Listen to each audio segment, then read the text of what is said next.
Because as I think about your title here at Sweet Financial Partners, technically you're a wealth advisor, but as I listen to you talk, about your different interactions and the things that you've helped people overcome, it's almost like you're a fear mitigator too, where you're able to help create, and just like you gave example to, these scenarios to help people overcome those fears and move through them and take action in their life. Whereas without some sort of, leader, really, which is what you are, without that leader and without that person kind of giving them permission, there's a lot that could potentially be left on the table, especially when it comes to experiences. Welcome back to the Dream Architect Life podcast. Brittany Anderson here, and today we have a guest from the inside. Yes, with me today, you're about to meet and or get to know a little bit better Amber Knips. Amber is a wealth advisor on our team who helps people see possibility through life's greatest and most challenging transitions. She's someone who has total passion and conviction for what she does. Using her empathetic and sincere approach, she has made it her mission to build deepened relationships with her clients, all while helping them cultivate a financial plan that helps them focus on what they most enjoy. As a certified financial planner, she specializes in retirement planning and is passionate about building relationships with her clients beyond investment management. While she thrives on the fine details of a well-executed plan and loves herself a good spreadsheet, she will tell you that the best part of her job is in seeing her clients' growth over time after they've experienced a major life transition.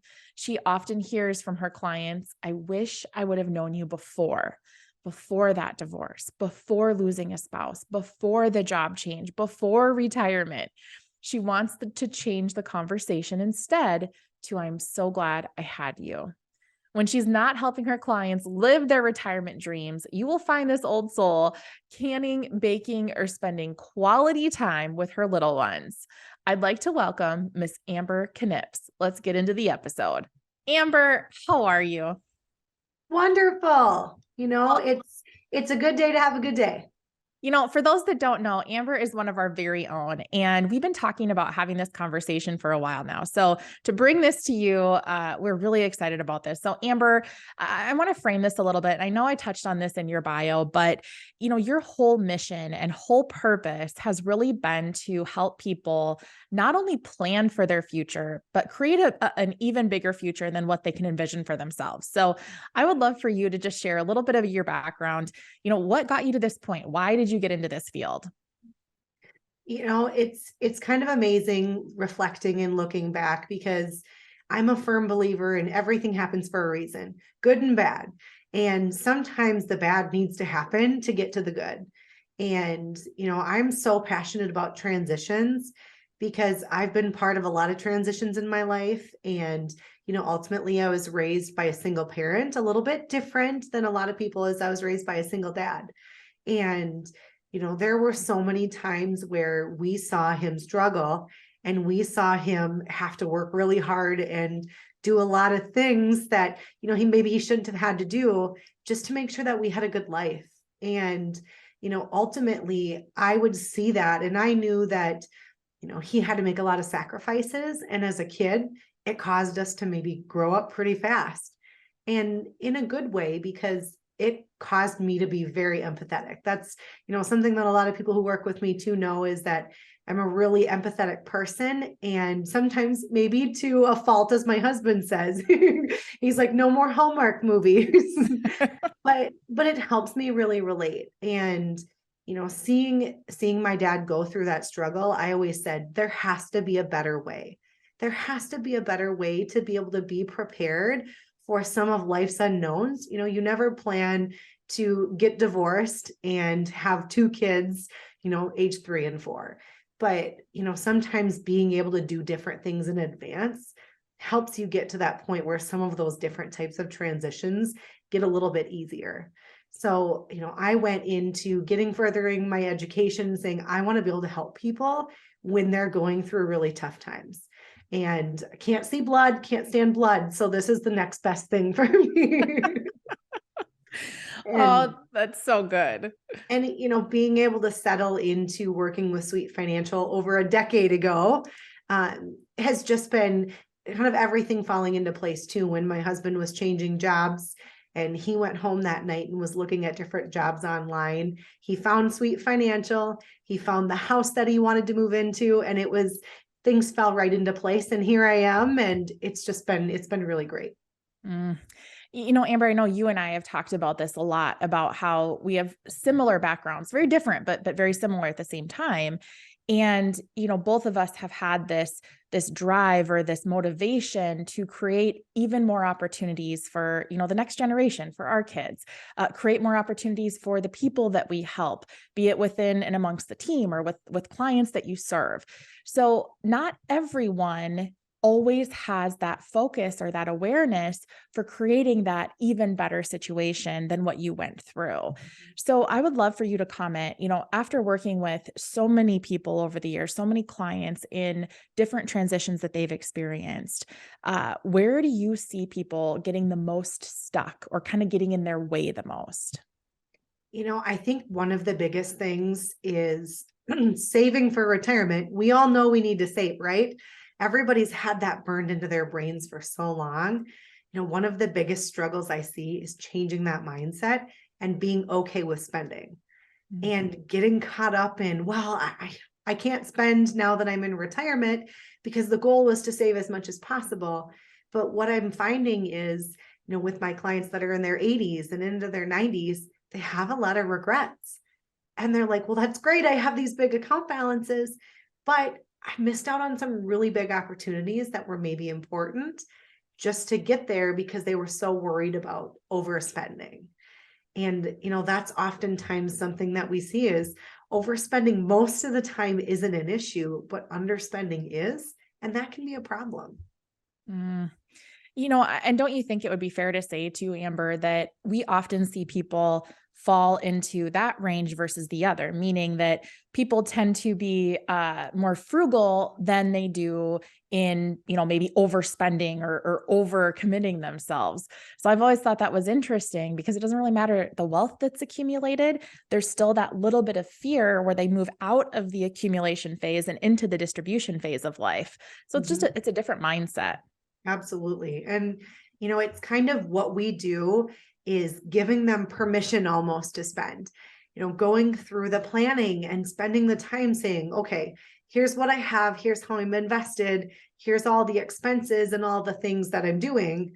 And, oftentimes when I get those, it's the bare minimum. It's like, okay, cell phone is X, TV is X, groceries, and it doesn't include some of those big things.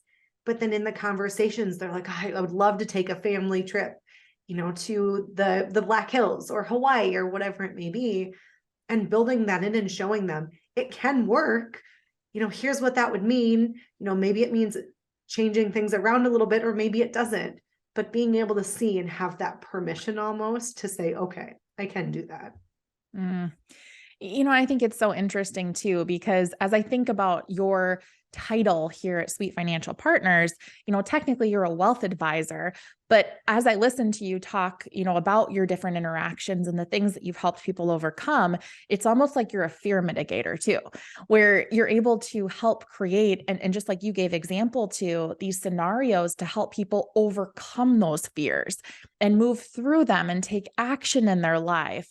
Whereas without some sort of, leader, really, which is what you are, without that leader and without that person kind of giving them permission, there's a lot that could potentially be left on the table, especially when it comes to experiences. Right. So Amber, from your own example, what's some example in your life where you've overcame fear and you didn't let it stop you from maybe a moment of growth, of opportunity, of learning, whatever that may be? So no offense, Brittany, but I have a big fear of podcasts, interviews, videos. And, it's something that gives me a lot of anxiety and I stress about and I worry about. And, it kind of consumes me a little bit because I have this perfectionist mentality. And I know we've talked a lot about the 80-20 rule. Get yourself 80% there because nobody knows the remaining 20%. But I do. And then I struggle with that of wanting to say things perfect, not flub, always look at the camera, have that great smile on. And it's hard. So, that's something that I really have struggled with because I really like detail and all the things. And having to set that aside, knowing that people don't love detail like I do, and they don't want to know all the things, but it's kind of my security blanket. So getting in front of, people and speaking and doing some of those things gets me way out of my comfort zone. But, being able to try and move past that to know I have a lot of information that I know that not a lot of people know. And it's more beneficial to get it out there and to help as many people as I can. And that gets me closer to my mission and what I want to do, even though I have a nervous tummy all day up until that point. Oh my gosh. Well, and it's funny because I'm sitting over here laughing. And again, Amber, as she said, she's been here for over a decade. So I've had the great blessing of working closely with her for a long time. And the thing that she's not going to say here is that she's so humble in her approach. Amber is, and I'm going to say this to you directly, Amber, like you are wonderful on video and you're wonderful in these types of conversations. And I've watched you shine, when we've done joint presentations together. And, you're so right that there's information that you have that people can truly benefit from. And I think that spins us a little bit to kind of the opposite side of fear, because, what we do at Sweet Financial is we bring people through what's called our Dream Architect process, to make it really simple, black and white, without giving all the details that Amber wants me to give. It's really high level. It's bringing people through a certain process to help them realize their biggest dreams, and then letting somebody like Amber kind of dot the I's, cross the T's, and help make sure that they're achieving all that they want to achieve, that they're striving for their biggest goals and dreams. So Amber, again, for context for our listeners, what does dreaming big truly mean to you? Hey, Brittany here. In case you hadn't heard, our latest book, Dream Architecture, is available for the taking. Think about it like this. What is your biggest, wildest dream of what retirement could look like? Not the dream that your friends have, or your parents maybe had, or your coworkers. Your best dream, the unreasonable one, the one that you might have trouble admitting even to yourself. So that is what the Dream Architecture book is about. Hop on over to dreamarchitecturebook.com so you can start dreaming big today. I think that dreaming big means thinking about some of the things that are more than just financial related, because oftentimes that's what people get so caught up in when we talk about dreams. They'll be maybe, oh, I'm too old for dreams, or I'm too old for goals. I mean, I know you've heard that a ton too. And it's just not true. And it's kind of changing the mindset a little bit to maybe think of it as more of managing regrets, of what would you regret not doing? And then thinking about maybe I should be doing some of those things now, because I can't tell you how many times I've sat with someone and they're like, I really wish I would have taken that trip with my spouse before something happened to them. But at the time, they didn't think they had that dream of taking all these big trips or doing all that travel. But now that that's taken away, it is a dream and it is a goal. So, working through the Dream Architect really helps have all those conversations and maybe think of things that you didn't realize that you wanted to do or that were important to you, and putting them into context and into numbers and thinking about it a little bit more. Because, ultimately, our money is here to help us have experiences. Whether your experience is traveling the world or your experience is spending a ton of time with family, your money and your investments are there to help provide those experiences, whatever it may be. And not just getting so caught up in, well, I can pay my bills every month. I'm more than happy. It's thinking about taking that a step farther. And Amber, I think too, and again, this is a conversation that we have a lot internally, is that, dreaming big or dreams just by nature, everybody has a different definition to it. So I think sometimes the misconception is that, people think about, Sweet Financial talking about dreams, that it has to be these big lavish vacations or some material thing like a second home or an awesome car or whatever that is. And I think you would attest, and maybe you can give some context to this, that a lot of times what people are looking for is really a return on their time.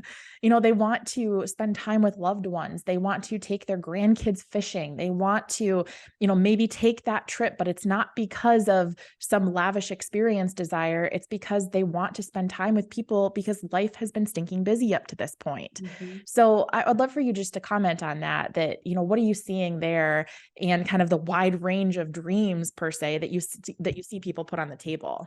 Right. 100%. I don't have, people who want to take a trip to the moon as one of their dreams, but sometimes you think of big, big things like that, that a majority of my clients are even seeing a shift of, well, I want to be able to help my kids. And that's a legacy piece. And how important is that I don't need to leave a big amount to my family, once you're gone, but being able to help them along the way, that's so gratifying. And that's something that I see a ton of, or, renting a family cabin and doing some of those things together. And it's mostly wrapped around security. Yeah. Security, I think, is such an interesting word too, because again, everybody has this different definition of what they want in life. And I think too, and this is where my brain goes with it, is that when you think about the word security, that can often be like a core value for somebody, as where I'm maybe a little bit more inclined to take risks than maybe somebody else that we're helping or supporting at the time. So I would be curious, how do you personally define value alignment, and how have you seen it played out in the people that you've helped over the years? For me, I think it's something that I'm constantly working on because, what's important to me and as a goal and a value is working and helping people, but also being a mom of a huge family. So I have all these kids, and it's important to me to be both. And, I've kind of said from the start, I'm not willing to sacrifice one or the other. I'm both, and I need to be the best that I can be. Sometimes it's not 50-50 every day. It might mean, 1 week I'm making homemade beautiful cupcakes for conferences, and the next week I forget snow pants. Or maybe I'm traveling for work and I'm gone a ton, or, trying to be flexible for client meetings. And then the next week, I might leave a little earlier, an hour early, and go for ice cream with the kids. But trying to be able to be all that I can be sometimes means lowering expectations and being okay with knowing it's give and take in both ways, and having that alignment to say things don't need to be, exactly black and white, which is my brain sometimes. And, being able to know that eventually, I've done what I needed to do in both places, even though I'm not straight one or the other. And I think, retirement's like that too. It's not just you have to be all in and all traveling, or you're all in or all at home. It's finding that balance and saying, okay, here's what's important to me. How do I make that work? It might mean heading down south for a couple months, and now you don't get to be at some of those grandkids events and some of those things that are important. But when you're home, you're all in and get to do those things. And we see a lot of that with our clients too. And, I keep thinking there's a couple of things here. You and I have obviously talked a lot about this whole like perfect or imperfect balance, or perfect imbalance, however you want to say it, that there is so much give and take in life. And there are times where you're all in over here and you're maybe not so much over here, and then it flip-flops. And I think too, on the topic of transitions, that you're dead on, that every phase of life, be it, your empty nesters that you might deal with, or, retiring, kind of moving from one chapter to a next, there's ebb and flow that can help people living really fulfilled lives, rather than putting all their eggs in one basket. Because I think that's where things can get a little bit slippery, where, people think, and I know you and I have talked about this before too, but for our listeners' purpose, somebody who says, in retirement, I'm going to golf. That's what I want to do. And they get in and they, golf for maybe a month or two, and they're like, yeah, there's a lot more to life than this. I kind of miscalculated or misjudged. So are there certain things that you see there where people kind of maybe lean too much on one hobby or one purpose without kind of expanding and really opening their eyes to all the opportunity that's out there? Do you see that at all? Oh, absolutely. I think oftentimes you get so caught up in, I can't wait to not have to get up a certain time every day, or not have that 9 to 5 or the 8 to 5 or whatever it may be. And being so looking forward to having no stress, that getting into retirement almost seems like a shock because, I hate to be the one to break it to everybody. You're always going to have stress. It just shifts to something different. And that's what I see a lot of is, okay, you might not have the stress of deadlines and making certain meetings and quotas and things like that, but now your stress shifts to family. And, I've seen that a lot with my family members that have retired. I'm like, you can't call me every day. I'm okay. Like, I know you're stressing about, how everything's going and how the grandkids are and things, but your stress just shifts to something different. So understanding that retirement isn't this magic end all solution where everything's perfect. It's finding that balance for you, just like with the golf.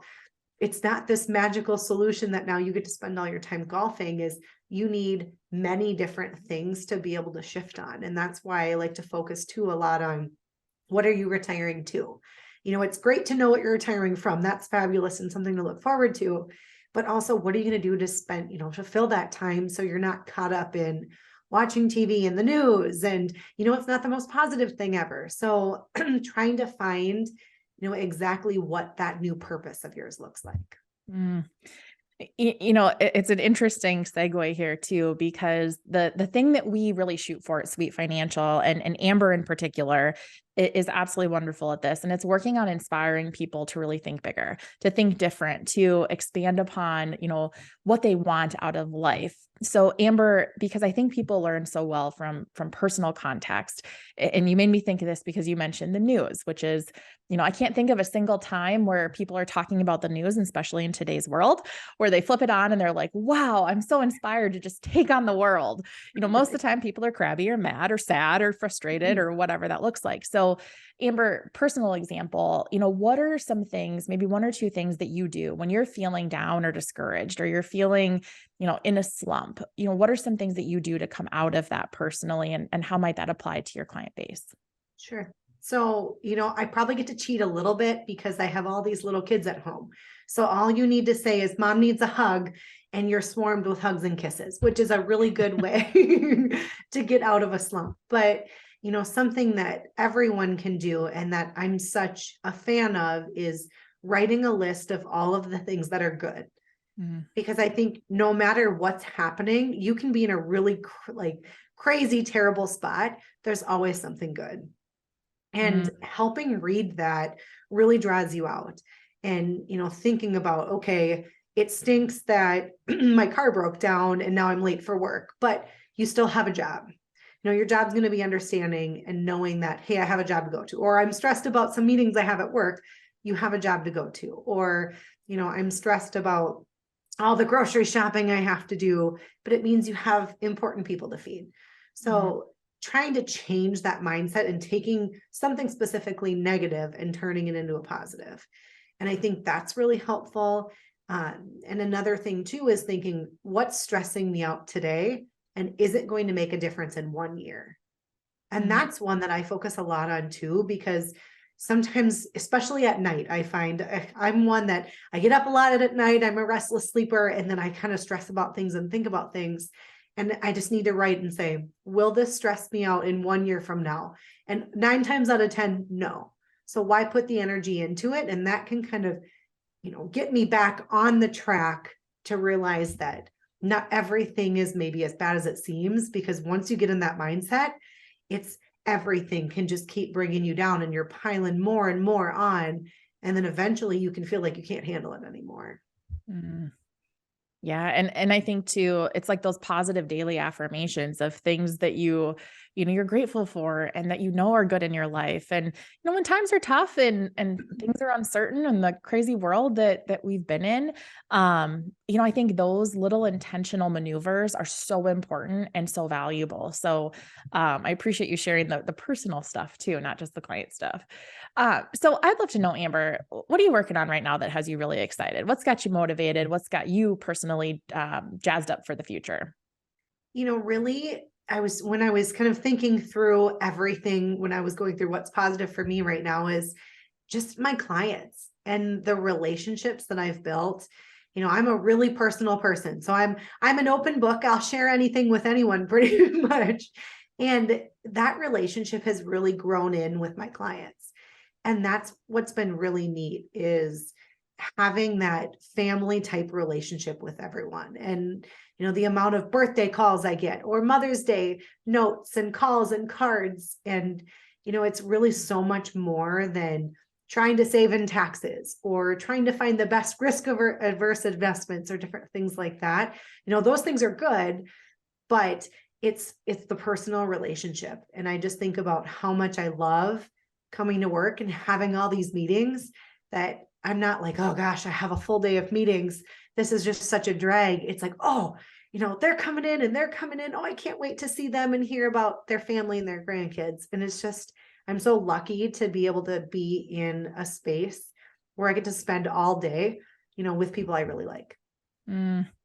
I think that's so wonderful. And, it makes me think too, that when people initially engage with us, or maybe start working with you or one of the advisors here at the company, they might come because they have some sort of problem that needs to be solved, right? Like maybe they just sold their business and they're trying to make sure that they invest wisely going into the future. Or, maybe they've worked diligently for years and years and years, and now it's time to roll over a 401k. So they're coming with certain strategies or tactics that they know they need solved for. But the reason they end up staying is absolutely the people. And it's what you just talked about and how you foster relationships. And, when Amber talks about being an empathetic person, she is not exaggerating with that. Like, she's somebody who truly feels and cares. And that's why I was so excited to have you on here today, because I think that there's so much value that you continue to put out into the world. So Amber, before I ask my last couple quick questions, if somebody wants to get a hold of you, wants to learn, how they could maybe engage with a free kind of discovery meeting, how you might be able to support them, how would they get a hold of you? A really great way is email. So amber@sweetfinancial.com. That's a fabulous way that you can give me all the details. I welcome all of it. And it's a great way that if I happen to be in another meeting with a great client, that I can get back to you, later at night or, after my meetings. Yeah. If you really want to wow Amber, just send her a spreadsheet. She'll be really excited. Especially if it's like a deep one with expenses and forecasts. And she'll really, really be excited to help you. So Amber, what's something, a big dream or aspiration that you personally have for your future? One of the biggest and probably most important things to me is raising good quality kids too, that are empathetic too. I think that especially in the world that we live in, the past couple of years has been weird. And, I think we've lost a lot of, the personal touches and some of those different things. I mean, you think about little kids, they were taught, oh, don't touch this person, don't go near this person, they might have germs. And, I want my kids to be kids that always want to help somebody else and put others first. And, I think about my oldest, she's in kindergarten and they have to bring a snack every day. And she came home the other day and she's like, Mom, how come some kids don't have snacks? And I'm like, well, I said, maybe buddy, they forgot, or maybe they don't have snacks to bring. And she thought about it for a minute and she's like, well, that's sad. That's terrible. So now every day she packs a couple extra snacks. And I'm like, tugging at this mama's heartstrings to think that's how we want to raise our kids. And that's ultimately, my kids, if they can be really awesome humans and then they can treat other people really awesome, and that keeps spreading, it's such a small difference that I can make that can potentially turn into something really awesome, and just thinking through, we had this big event back in December and the speaker came and he was talking about teammates and holding each other accountable. And I'm like, gosh, that really resonated with me too, thinking about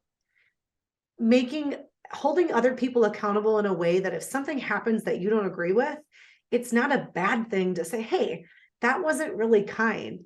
You think about, especially in a school setting and kids, that can be uncomfortable, but teaching them to be like, hey, it's okay to hold other people accountable to being better. I'm like, Mm. gosh, that's such a cool message to instill on your kids so that they're not afraid to be like, hey, don't do that. That's not okay. Mm. I love that so much. And I think that there's so much to be taken away from that too, that, it goes back to kind of how you started this out, how people are thinking constantly about legacy and, the impact they want to make and participating in that now. And I think the example you just gave for your own aspirations, it's all about participating in the future right now. And I think that's something that anybody listening to this can actively use as a takeaway and implement into their own life, regardless of what stage they're in. So I love that example. It's such a beautiful example. So last question, Amber, as we round out for today, what's one piece of advice that you would love to leave with our listeners? I think number one thing is just in regards to your finances in general, is doing a little more now makes a huge difference later on. And, we could be here all day and I can send you lots of tips of what some of those little things could be, but it's amazing of, thinking about that sooner rather than later and never thinking, well, I'm too late to make any changes to some of these things. I think about people who've gone through transitions. They're like, gosh, I wish I would have known about that before. And I want to change the conversation to be like, I'm so glad I had you to think about that, because we're never going to think about, well, what happens to me if I lose my spouse early, or if I lose my job, or something, really unfortunate happens. There's so many things you can do in advance to help those different types of scenarios go smoother. Or there's so many little changes you can make to make retirement even better. And being able to think about that stuff sooner is so important. And even like you'd mentioned with your legacy, thinking about what's important to you aside from just, I can't wait until I'm 60 whatever or 50 whatever to retire, is thinking about what does that mean? That helps you be intentional about every decision that you make. Because it's easy to know, okay, I should save a little bit more for retirement, and then get into retirement and be like, I should have saved a little bit more. But I've never had anybody say, I saved way too much for retirement or be mad at me that I encouraged them to save too much. So thinking about that stuff sooner and taking that initiation, because we get busy, we get caught up in the day to day. And 1 year later, you're like, oh, I still need to do that. So just taking that, initiating that step now. Mm. I think that's such great advice. And the thing that I've seen in you, Amber, is after witnessing you helping so many different people through major transitions and we mentioned this a little bit briefly in Amber's bio, but she's worked closely with people through some really hard stuff. So when she talks about the loss of a spouse, she talks about, retirement and kind of the shock value that can happen. While we might make a little bit light of it in the conversation, these are really, really heavy things. And while she may not be able to take away the pain necessarily, she certainly helps the process become a lot easier and a lot more simplified. So, Amber, I know that I can speak on behalf of our whole leadership team. We're so proud of you. We're proud of your growth and just how you show up for your clients. It's just obvious that relationships truly matter to you. So it has been my great pleasure having you on here today. I really appreciate it. Well, thanks for having me. And next time I'll try not to have as many butterflies.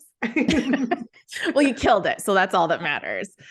That wraps up today's episode of the Dream Architect Life podcast. Be sure to like and subscribe so that you are the first to know anytime new content drops. We'll catch you right back here next time.